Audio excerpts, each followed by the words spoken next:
Chapter 9, The Writing on the Wall. What's going on here? What's going on? Attracted no doubt by Malfoy's shout, Argus Filch came shouldering his way through the crowd. Then he saw Mrs. Norris and fell back, clutching his face in horror.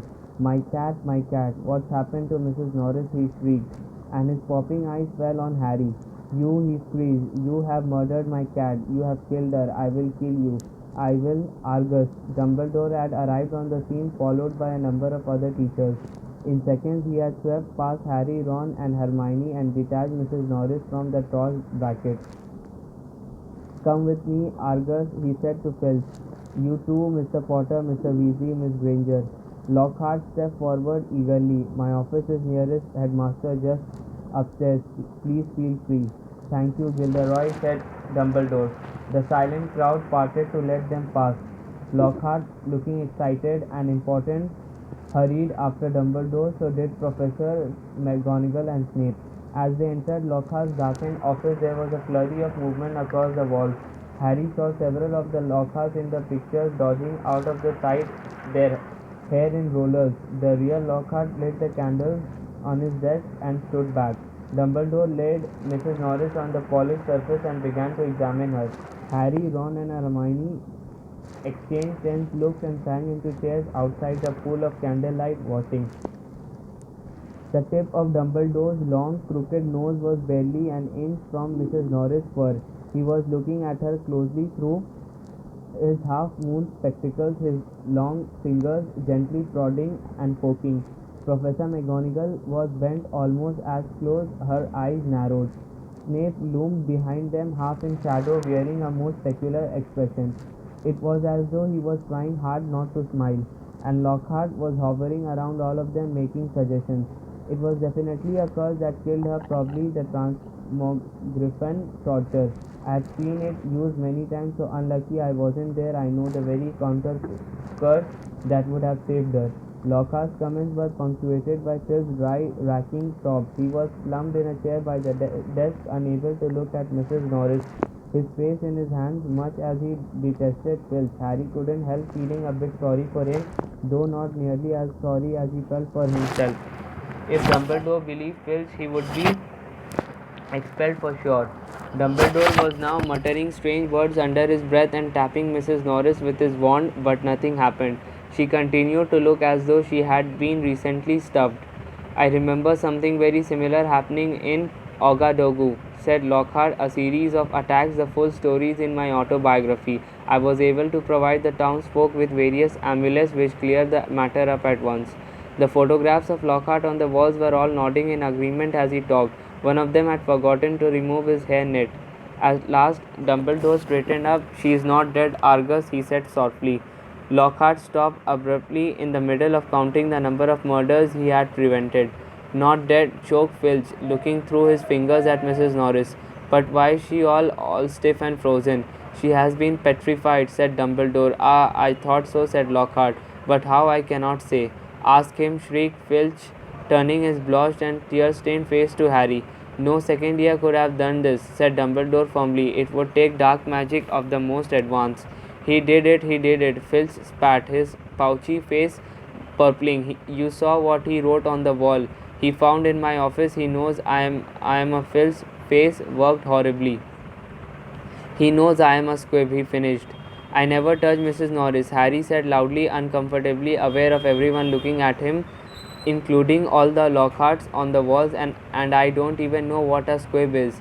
Rubbish, snarled Filch. He saw my quick spell letter. If I might speak, headmaster, said Snape from the shadows, and Harry's sense of foreboding increased. He was sure nothing Snape had to say was going to do him any good.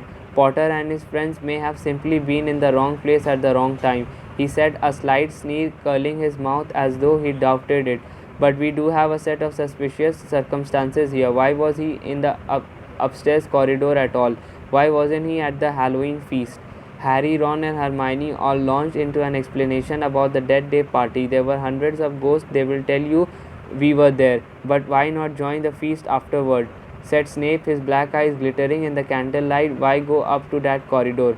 Ron and Hermione looked at Harry. Because, Harry said, his heart thumping very fast. Something told him that would sound very far-fetched if he told them he had been led there by a bodiless voice no one but he could hear. Because we were tired and wanted to go to bed, he said. Without any supper, said Snape, a triumphant smile flickering across his gaunt face.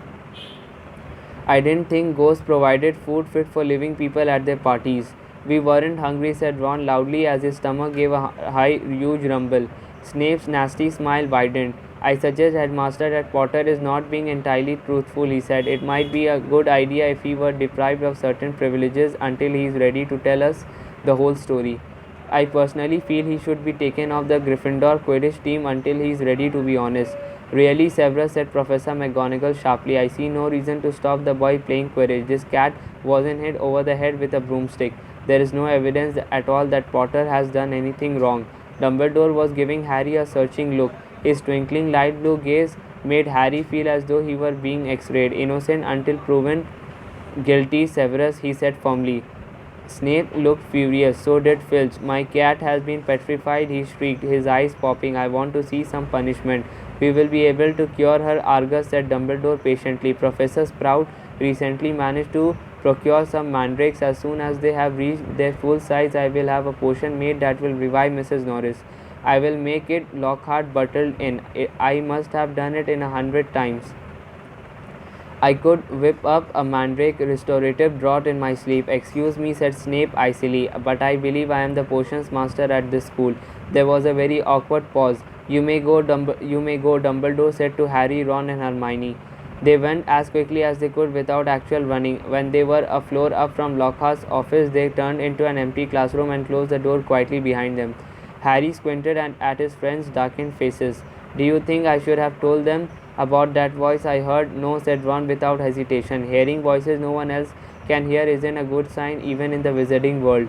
Something in Ron's voice made Harry ask, You do believe me, don't you?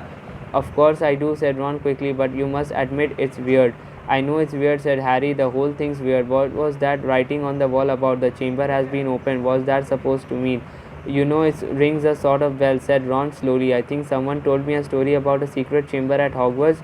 Once might have been Bill. And what on earth's a squib, said Harry. To his surprise, Ron stifled a snigger. Well, it's not funny really, but as it's Filch, he said. A squib is someone who was born into a wizarding family but hasn't got any magic powers. Kind of the opposite of muggle-born wizards, but squibs are quite unusual. If Phil's trying to learn magic from a quick spell course, I reckon he must be a squib. It would explain a lot, like why he hates students so much. Ron gave a satisfied smile. He is bitter. A clock chimed somewhere. Midnight, said Harry. We did better get to bed before Snape comes along and tries to frame us for something else. For a few days, the school could talk of little else but the attack on Mrs. Norris. Filch kept it fresh in everyone's minds by pacing the spot where she had been attacked, as though he thought the attacker might come back. Harry had seen him scrubbing the message on the wall with Mrs. Scover's all-purpose magical mess remover, but to no effect. The words still gleamed as brightly as ever on the stone.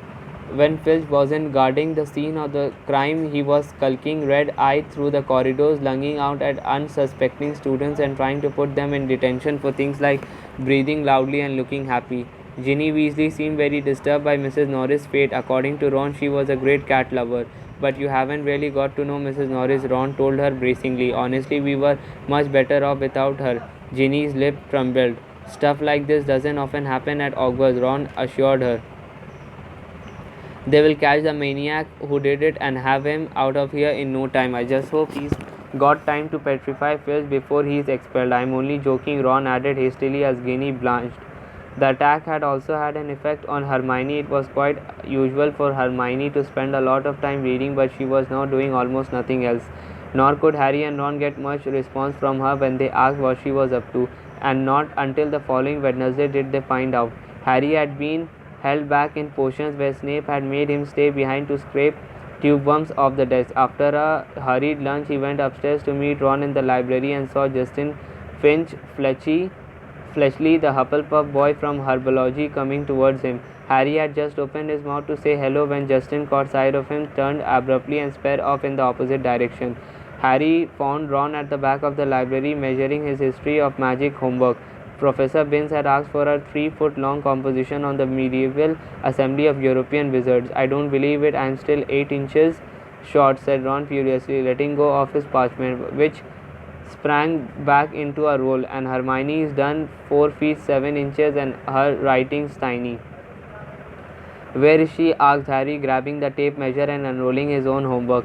Somewhere over there, said Ron, pointing along the shelves, looking for another book. I think she's trying to read the whole library before Christmas. Harry told Ron about Justin Finch Fletchley running away from him. Don't know why you care. I thought he was a bit of an idiot, said Ron, scribbling away, making his writing as large as possible. All that junk about Lockhart being so great. Hermione emerged from between the bookshelves. She looked irritable and at last seemed ready to talk to them. All the copies of Hogwarts A History have been taken out, she said, sitting down next to Harry and Ron, and there's a 2-week waiting list. I wish I hadn't left my copy at home, but I couldn't fit in my trunk with all the Lockhart books.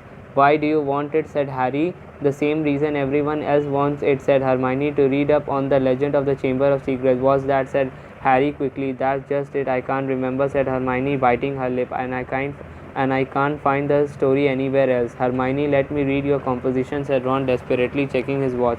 No, I won't, said Hermione, suddenly severe. You have 10 days to finish it. I only need another 2 inches. Come on. The bell rang. Ron and Hermione led the way to History of Magic bickering. History of Magic was the dullest subject on the schedule. Professor Binns, who taught it, was the only ghost teacher, and the most exciting thing that ever happened in his classes was his entering the room through the blackboard. Ancient and shriveled, many people said he hadn't noticed he was dead. He had simply got up to teach one day and left his body behind him in an armchair in front of the staff room fire. His routine had not varied in the slightest since. Today was as boring as ever. Professor Binns opened his notes and began to read in a flat drone like an old vacuum cleaner until nearly everyone in the class was in a deep stupor, occasionally coming to long enough to copy down a name or date, then falling asleep again. He had been speaking for half an hour when something happened that had never happened before. Hermione put up her hand. Professor Binns, glancing up in the middle of a deadly dull lecture on the International Warlock Convention of 1289, looked amazed. Miss Granger, Professor, I was wondering if you could tell us anything about the Chamber of Secrets, said Hermione in a clear voice. Dean Thomas, who had been sitting with his mouth hanging open, gazing out of the window, jerked out of his trance. Lavender Brown's head came up off her arms, and Neville Longbottom's elbows slipped off his desk. Professor Binns blinked. My subject is History of Magic, he said in his dry, wheezy voice. I deal with facts, Mrs. Granger, not with myths and legends. He cleared his throat with a small noise like chalk snapping and continued. In September of that year, a subcommittee of Sardinian sorcerers. He stuttered to a halt. Hermione's hand was waving in the air again. Miss Grant, please, sir, don't legends always have a basis in fact? Professor Binns was looking at her in such amazement. Harry was sure no student had ever interrupted him before, alive or dead. Well, said Professor Binns slowly. Yes, one could argue that. I suppose. He peered at Hermione as though he had never seen a student properly before. However, the legend of which you speak is such a very sensational, even ludicrous tale. But the whole class was now hanging on Professor Binns' every word. He looked dimly at them all, every face turned to his. Harry could tell he was completely thrown by such an unusual show of interest. Oh, very well, he said slowly. Let me see the Chamber of Secrets. You all know, of course, that Hogwarts was founded over 1,000 years ago. The precise date is uncertain, but by the 4 greatest witches and wizards of the age. The 4 schoolhouses are named after them: Godric Gryffindor, Helga Hufflepuff, Rowena Ravenclaw, and Salazar Slytherin. They built this castle together, far from prying Muggle eyes, for it was an age when magic was feared by common people, and witches and wizards suffered much persecution. He paused, gazed blearily around the room, and continued. For a few years, the founders worked in harmony together, seeking out youngsters who showed signs of magic and bringing them to the castle to be educated. But then disagreements sprang up between them. A rift began to grow between Slytherin and the others. Slytherin wished to be more selective about the students admitted to Hogwarts. He believed that magical learning should be kept within all magic families. He disliked taking students of Muggle parentage, believing them to be untrustworthy. After a while, there was a serious argument on the subject between Slytherin and Gryffindor, and Slytherin left the school. Professor Binns paused again, pursing his lips, looking like a wrinkled old tortoise. Reliable historical sources tell us this much, he said, but these honest facts have been obscured by the fanciful legend of the Chamber of Secrets. The story goes that Slytherin had built a hidden chamber in the castle of which the other founders knew nothing. Slytherin, according to the legend, sealed the Chamber of Secrets so that none would be able to open it until his own true heir arrived at the school. There, the heir alone would be able to unseal the Chamber of Secrets, unleash the horror within, and use it to purge the school of all who were unworthy to study magic. There was silence as he finished telling the story, but it wasn't the usual sleepy silence that filled Professor Binns' classes. There was unease in the air as everyone continued to watch him, hoping for more. Professor Binns looked faintly annoyed. The whole thing is arrant nonsense, of course, he said. Naturally, the school has been searched for evidence for such a chamber many times by the most learned witches and wizards. It does not exist. A tale told to frighten the gullible. Hermione's hand was back in the air. Sir, what exactly do you mean by the horror within the chamber? That is believed to be some sort of monster which the heir of Slytherin alone can control, said Professor Binns in his dry, reedy voice. The class exchanged nervous looks. I tell you, the thing does not exist, said Professor Binns, shuffling his notes. There is no chamber and no monster. But, sir, said Seamus Finnegan, if the chamber can only be opened by Slytherin's true heir, no one else would be able to find it, would they? Nonsense, oh Flaherty, said Professor Binns in an aggravated tone. If a long succession of Hogwarts headmaster and headmistress haven't found the thing, but Professor piped up, Paravati Patil, you did probably have to use dark magic to open it. Just because a wizard doesn't use dark magic doesn't mean he can't. Miss Pennyfeather snapped Professor Binns. I repeat, if he likes or if the likes of Dumbledore, but maybe you have got to be related to Slytherin so Dumbledore couldn't, began Dean Thomas, but Professor Binns had enough. That will do, he said sharply. It is a myth, it does not exist. There is not a shred of evidence that Slytherin ever built so much as a secret broom cupboard. I regret telling you such a foolish story. We will return, if you please, to history, to solid, believable, verifiable fact. And within 5 minutes, the class had sunk back into its usual torpor. I always knew Salazar Slytherin was a twisted old loony, Ron told Harry and Hermione as they fought their way through the teeming corridors at the end of the lesson to drop off their bags before dinner. But I never knew he started all this pure blood stuff. I wouldn't be in his house if you paid me. Honestly, if the Sorting Hat had tried to put me in Slytherin, I did have got the train straight back home. Hermione nodded fervently, but Harry didn't say anything. His stomach had just dropped unpleasantly. Harry had never told Ron and Hermione that the Sorting Hat seriously considered putting him in Slytherin. He could remember as though it was yesterday the small voice that had spoken in his ear when he had placed the hat on his head a year before. You could be great, you know, it's all here in your head, and Slytherin would help you on the way to greatness. No doubt about that. But Harry, who had already heard of Slytherin House's reputation for turning out dark wizards, had thought desperately not Slytherin, and the hat had said, oh, well, if you're sure, better be Gryffindor. As they were shunted along in throng, Colin Creevey went past. Hiya, Harry.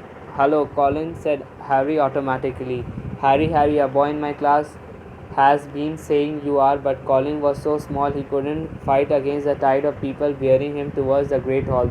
They heard him squeak, see you, Harry, and he was gone. What's a boy in his class saying about you? Hermione wondered.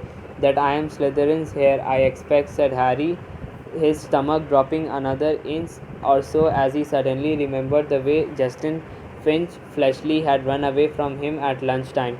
People here will believe anything, said Ron in disgust. The crowd thinned and they were able to climb the next staircase without difficulty. Do you really think there's a chamber of secrets? Ron asked Hermione. I don't know, she said, frowning. Dumbledore couldn't cure Mrs. Norris, and that makes me think that whatever attacked her might not be well human. As she spoke, they turned a corner and found themselves at the end of the very corridor where the attack had happened. They stopped and looked. The scene was just as it had been that night, except that there was no stiff cat hanging from the torch bracket, and an empty chair stood against the wall bearing the message, "The Chamber of Secrets has been opened." "That's where Filch has been keeping guard," Ron muttered. They looked at each other. The corridor was deserted. "Can't hurt to have a poke around," said Harry, dropping his bag and getting to his hands and knees so that he could crawl along searching for clues. "Scorch marks," he said, "here and here." "Come and look at this," said Hermione. "This is funny." Harry got up and crossed to the window next to the message on the wall. Hermione was pointing at the topmost pane where around 20 spiders were scuttling, apparently fighting to get through a small crack. A long silvery thread was dangling like a rope, as though they had all climbed in it, their hurry to get outside. "Have you ever seen spiders act like that?" said Hermione wonderingly. "No," said Harry. "Have you, Ron?" He looked over his shoulder. Ron was standing well back and seemed to be fighting the impulse to run. "What's up?" said Harry. "I don't like spiders," said Ron tensely. "I never knew that," said Hermione, looking at Ron in surprise. "You have used spiders in potion loads of times." "I don't mind them dead," said Ron, who was carefully looking anywhere but at the window. "I just don't like the way they move." Hermione giggled. "It's not funny," said Ron fiercely. "If you must know, when I was 3, Fred turned my teddy bear into a great big filthy spider because I broke his toy broomstick. You wouldn't like them either if you did been holding your bear and suddenly it had too many legs," and he broke off shuddering. Hermione was obviously still trying not to laugh, feeling they had better get off the subject. Harry said, "Remember all that water on the floor? Where did they come from?" "Someone's mopped it up." "It was about here," said Ron, recovering himself to walk a few paces past Phil's chair and pointing level with this door. He reached for the brass doorknob but suddenly withdrew his hand as though he did been turned. "What's the matter?" said Harry. "Can't go in there," said Ron gruffly. "That's a girl's toilet." "Oh, Ron, there won't be anyone in there," said Hermione, standing up and coming over. "That's a Moaning Myrtle's place. Come on, let's have a look." And ignoring the large out of order sign, she opened the door. It was the gloomiest, most depressing bathroom Harry had ever set foot in. Under a large, cracked and spotted mirror were a row of chipped sinks. The floor was damp and reflected the dull light given off by the stubs of a few candles burning low in their holders. The wooden doors to the stalls were flaking and scratched, and one of them was dangling off its hinges. Hermione put her fingers to her lips and set off towards the end stall, where she reached. When she reached it she said, "Hello, Myrtle, how are you?" Harry and Ron went to look. Moaning Myrtle was floating above the tank of the toilet, picking a spot on her chin. "This is a girl's bathroom," she said, eyeing Ron and Harry suspiciously. "They are not girls." "No," Hermione agreed. I just wanted to show them how nice it is in here." She waved vaguely at the dirty old mirror and the damp floor. "Asked her if she saw anything," Harry mouthed at Hermione. "What are you whispering?" said Myrtle, staring at him. "Nothing," said Harry quickly. "We wanted to ask. I wish people would stop talking behind my back," said Myrtle in a voice choked with tears. "I do have feelings, you know, even if I am dead." "Myrtle, no one wants to upset you," said Hermione. "Harry, only no one wants to upset me. That's a good one," howled Myrtle. "My life was nothing but misery at this place, and now people come along ruining my death." "We wanted to ask you if you have seen anything funny lately," said Hermione quickly, "because a cat was attacked right outside your front door on Halloween." "Did you see anyone near here that night?" said Harry. "I wasn't paying attention," said Myrtle dramatically. "Thieves upset me so much I came in here and tried to kill myself. Then of course I remembered that I am dead." "Already dead," said Ron helpfully. Myrtle gave a tragic sob, rose up in the air, turned over and dived headfirst into the toilet, splashing water all over them and vanishing from sight. Although from the direction of a muffled sob, she said she had coming she had come to rest somewhere in the U-bend. Harry and Ron stood with their mouths open, but Hermione shrugged wearily and said honestly, "That was almost cheerful for Myrtle. Come on, let's go." Harry had barely closed the door on Myrtle's gurgling sobs when a loud voice made all three of them jump. Ron, Percy Weasley had stopped dead at the head of the stairs, Prefect Badge agleam, an expression of complete shock on his face. "That's girls' bathroom," he gasped. "What were you just having a look around?" Ron shrugged. "Clues, you know." Percy swelled in a manner that reminded Harry forcefully of Mrs. Weasley. "Get away from there," Percy said, striding towards them and starting to bustle them along, flapping his arms. "Don't you care what this looks like, coming back here while everyone's at dinner? Why shouldn't we be here?" said Ron hotly, stopping short and glaring at Percy. "Listen, we never laid a finger on that cat. That's what I told Ginny," said Percy fiercely, "but she still seems to think you are going to be expelled. I have never seen her so upset, crying her eyes out. You might think of her. All the first years are thoroughly overexcited by this business." "You don't care about Ginny," said Ron, whose ears were now reddening. "You are just worried I'm going to mess up your chances of being head boy." "5 points from Gryffindor," Percy said tersely, fingering his prefect badge. "And I hope it teaches you a lesson. No more detective work or I will write to Mum." And he strode off, the back of his neck as red as Ron's ears. Harry, Ron and Hermione chose seats as far as possible from Percy in the common room that night. Ron was still in a very bad temper and kept blotting his charms homework. When he reached absently for his wand to remove the smudges, it ignited the parchment, fuming almost as much as his homework. Ron slammed the standard book of spells, grade 2, shut. To Harry's surprise, Hermione followed suit. "Who can it be, though?" she said in a quiet voice, as though continuing a conversation they had just been having. "Who did want to frighten all the squibs and muggle-borns out of Hogwarts?" "Let's think," said Ron in mock puzzlement. "What do we know who thinks muggle-borns are scum?"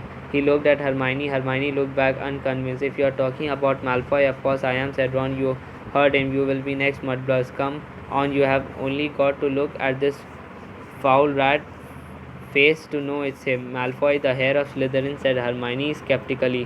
"Look at his family," said Harry, closing his books too. "The whole lot of them have been in Slytherin. He is always boasting about it. They could easily be Slytherin's descendants. His father's definitely evil enough. They could have had the key to the Chamber of Secrets for centuries," said Ron, handing it down father to son. "Well," said Hermione cautiously, "I suppose it's possible, but how do we prove it?" said Harry darkly. "There might be a way," said Hermione, slowly dropping her voice still further with a quick glance across the room at Percy. "Of course it would be difficult and dangerous, very dangerous.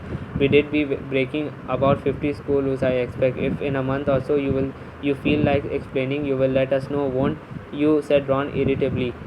"All right," said Hermione coldly. What we need to do is to get inside the Slytherin common room and ask Malfoy a few questions without him realizing it's us."